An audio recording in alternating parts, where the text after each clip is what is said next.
While the lighting is good outside, we have a surprisingly sunny day, so I'm going to take advantage of this and enjoy this light.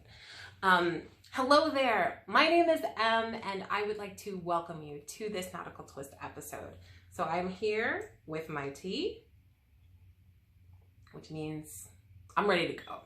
So to start this, I wanted to say that I am a foodie, and as part of being a foodie, I like to try new foods. Just as importantly, I like to make a lot of foods. So I'm used to going to the store very frequently just because I might be inspired on different days to make different things. And so like sometimes like I'll see something or a picture of food that was like, oh, I want to try and make something similar. Or I'll see a picture of a place that reminded me of a place where I tried food and want to make that food and so on and so forth. So anyway, before the coronavirus and quarantining and all of that, like I said, I'm used to going to the grocery store very frequently. But of course, in efforts to cut back on going out as much or going out into public spaces as much, I've been trying to work with what I got, at the same time not sacrificing the quality of the food. So the other day I was making one of my favorite breakfasts, which is I like to do a whole wheat pancake, top it with banana slices, and then sprinkle that with some pecans, and then top that with some whipped cream, and it's just amazing. So recently I was making this, and I realized I would open the fridge and I realized we didn't have that many eggs left.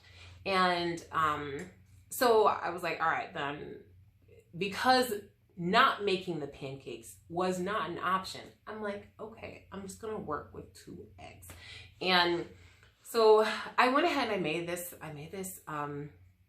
pancakes, and the quality was the same.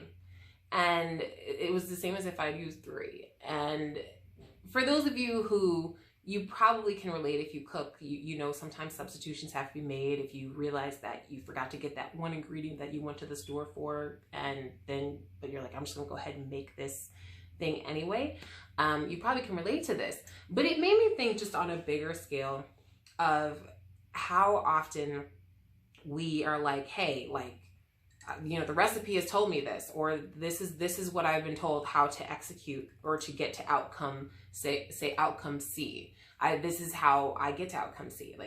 But maybe there's a way to use less steps, and maybe there's a way to skip B, or just cut back on something a little bit.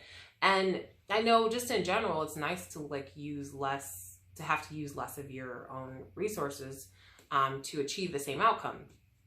So I don't know, it just kind of made me think about that. And of course, it also made me think about other things that I cook that maybe I don't need to use all of those ingredients on the recipe, if less will do and achieve the same thing. So I don't know. Hopefully that made sense. Hopefully it made sense. And I slept last night.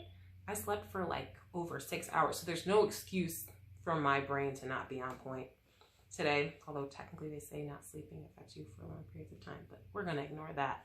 But I'm curious if you have arrived at a similar conclusion or extremely different conclusion, if you have done something even in cooking where you've just you've had to work with less resources or less ingredients than what you were used to.